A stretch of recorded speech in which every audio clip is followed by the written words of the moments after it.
Kapag si Tito Well nag-demo, kitang-kita mura presyo. Lahat kalidad, hindi invento, trabaho pero tao-tao. Bago ilapag dapat kalidad, di lang basta pamato. Lahat detalye makukuha di. Ka-chillax, welcome to my YouTube channel. So kung bago pa sa YouTube channel, don't forget to like, comment, and subscribe. So dito naman tayo sa next unit natin, di ba? Itong pula. Kung kanina, yung dati nating bilag ay yung dilaw. Ngayon, dito yung pula. Nandito na naman si Ma'am Chelly. I-assist tayo. Tungkol dito sa iba namang made. Dahil tayo, nasanay tayo sa lagi tayo nagbablog ng mga made in China. So ngayon, meron kakaiba. Made in? Indian. India. Made in India. Meron pala. Kilalang brand yan, TVS. TVS. Ayan, no? Dito lang yan sa mga ka-chillax. Dito sa ating content, sa ating YouTube channel. Bagong unit lang nila to kasi nag-iisa pa lang siyang electric ni TVS. Which first is, ng TVS? This is iCube. iCube, So ito pala madalas ma'am na itinatanong sa akin Medyo di ko masagot kasi di ko rin alam kung ano yung sinasabi nila. So ito pala yung iCube na sinasabi. So ito ba ay letter C ba to o Q? Q. Q, iCube. iCube. Okay. So yun ma'am, ano bang basic specs natin ito ni iCube? Basic specs, yung hub niya, same din, 3K watts din siya. Yung sa hub motor niya is 3K watts din siya. Then yung battery niya is dual po, pero not removable. Built-in po siya. Built-in, so detachable tong ano niya? Yes po, nasa loob po siya. Nandito po. So para maka-charge kailangan talaga may... Hindi po. Para maka-charge, andito po si charging port. Dito yung port niya. Okay. Pero hindi po siya matatanggal. So, yung sa battery niya, dalawa po. Na pinagsama, equivalent of 72 volts, 65 Ah. Okay. So, ang compartment niya, so far sa lahat po ng e-bike na hawakan ko, ito yung pinakamalaki. Grabe. Isang mahaba yung kanyang ang kanyang compartment. Ito kasi yung bit-bit ko. Pero tama-tama lang. Hindi naman siya ganun kalalim. Opo. Mahaba siya, parang siya oblong na pahaba. So, yun po. Base po dun sa dalawa nilang, sa mga videos po ni TVS, dalawang helmet daw po yung kakasya dito. Na half face po. Na half face. Tapos meron po silang freebie na first aid kit. May first aid kit pa. Ayan. Ayos Po. Kaya po build-in yung battery para meron pong compartment na malaki. Ano pa lang charging time nito? Ito po yung charger niya. Kakaiba po siya. Laki parang, hindi ko alam kung maleta ba o ano. No? Ito po yung sa port niya po doon. Sa charging point. Then, ito po, 220 po. Ang charging time po niya, pag low bat po talaga, is 6 hours. 6 hours, okay. So, pansin ko, yung kanyang charger, medyo, pang heavy duty, no? Opo. Makakapal lang mga, yung mismong cable Wire niya. po, yes po. Compared sa mga typical na nakasanayan natin dito sa Pilipinas, yung mga... Opo.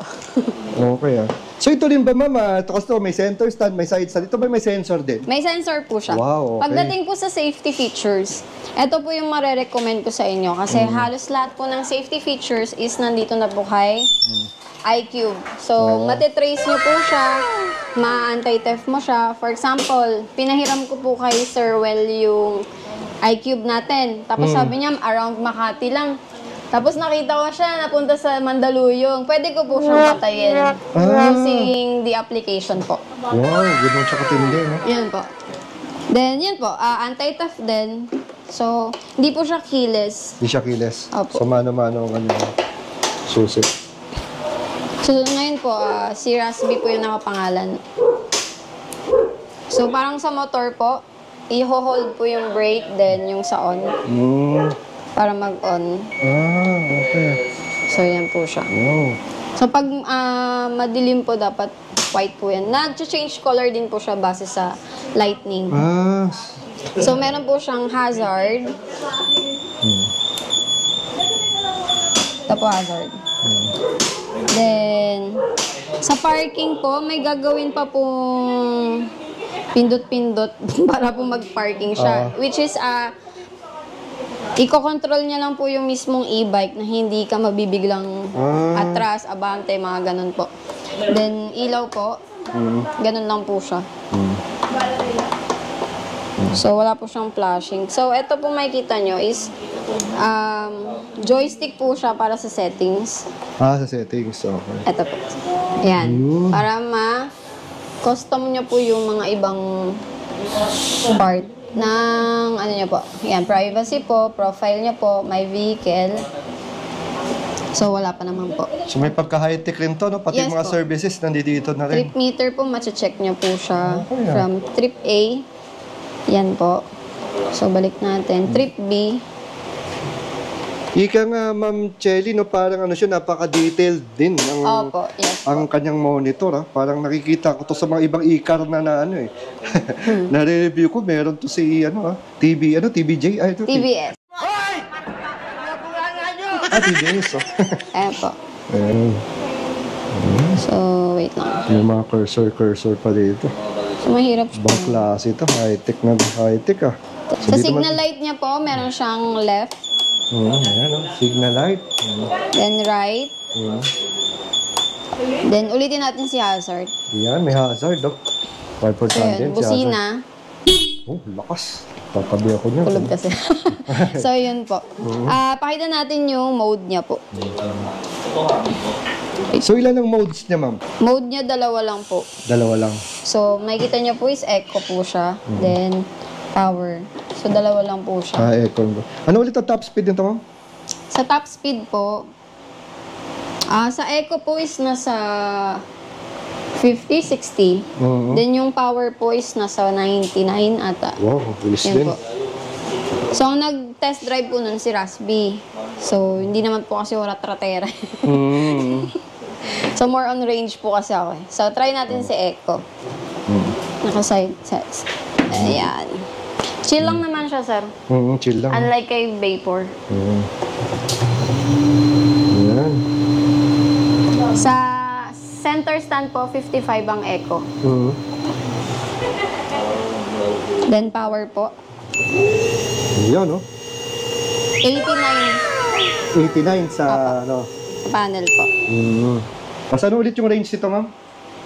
Range niya po is one full charge, 100 kilometers. One full charge po. Tapos sa kanyang volts and amperes, Volts and amperes ng battery po? ng battery. 72, 65.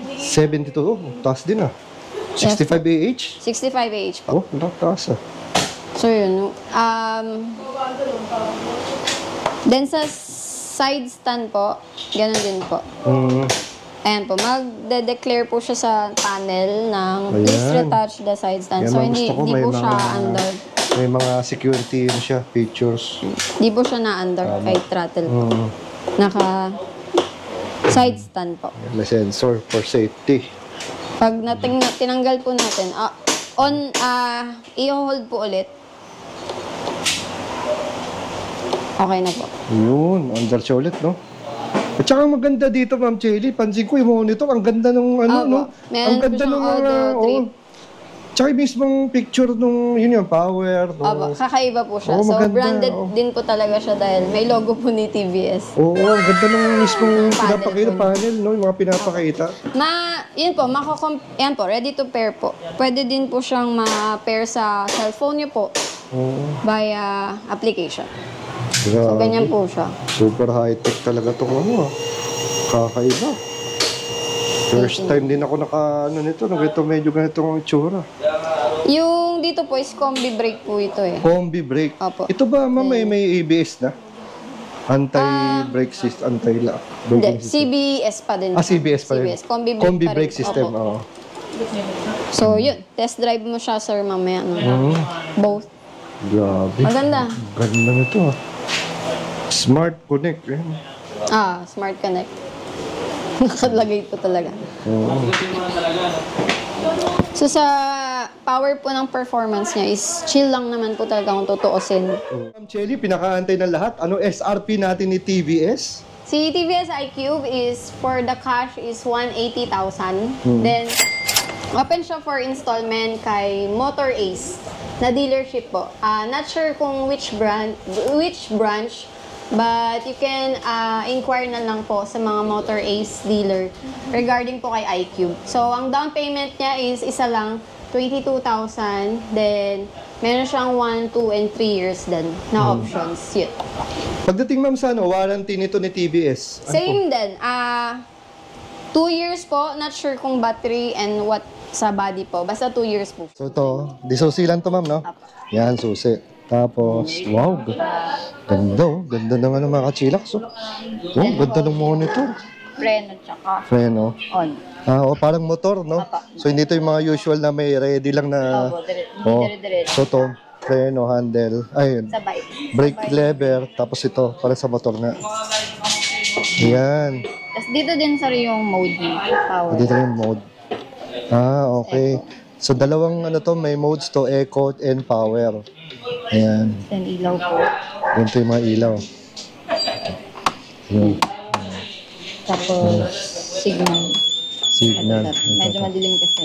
Okay. Tapos yan. Tapos may hazard to. Ito po. Ayan, so ito yung hazard. Okay. Then, Busina. Okay. Ay natin ito mga chillax. Quick ride lang tayo. Ayan. Medyo gabi. Ewan ko nung itsura nung natin. Nung parang more of siya, no? Masculine yung niya, yung itsura niya. Pati yung feeling nito. Ayan. Siyempre, di naman tayo karerista. Yung tamang lang tayo. Tamang ride lang tayo. Yeah.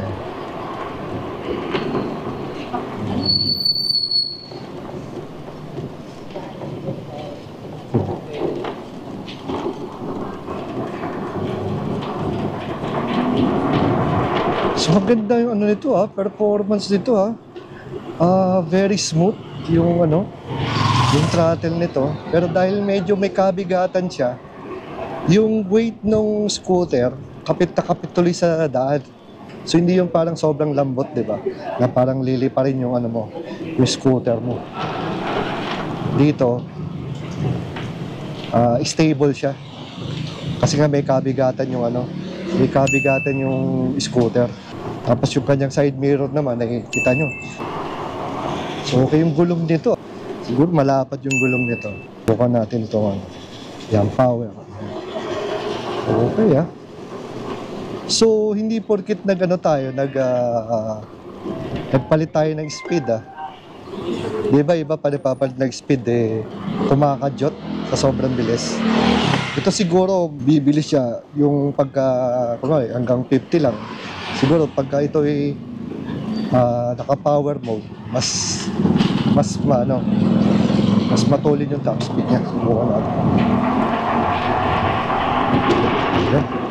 So, napaka-aggressive, no?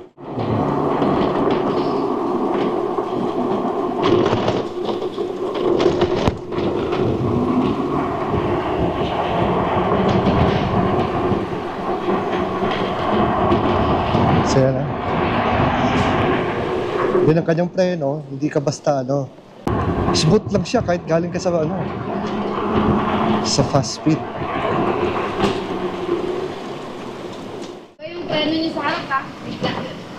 Dito. Ito ba yung ano ba yung harap? Ito? Oo, ito yung harap. Ito yung likod? Ingat ka dito kasi bigla siyang... Dito yung bigla. Okay, kasi ito yung naano ko kaya pala. Kasi mapreno mo. Sabi ko kaya pala ang smooth kasi sa likod pala. Ganito ko parang smooth Ikaw bilis. Kaya ito, pala. harap lang. Kaya pala sabi ko parang ang smooth Buti pala dito yun ako. Mabibigla ka dyan. Harap. Ito pala harap. Okay. Buti lang hindi ko binigla. Sa power tayo. So hindi natin hindi natin ito kasi hindi naman ako hindi naman ako karerista. So masasabi ko lang ibang-iba to sa mga ganito made in India ay hindi ko akalain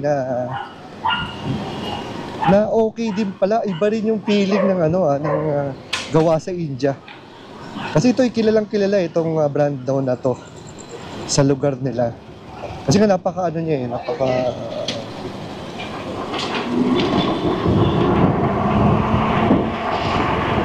napaka-stable. Yun ang masasabi ko. Yung stable niya.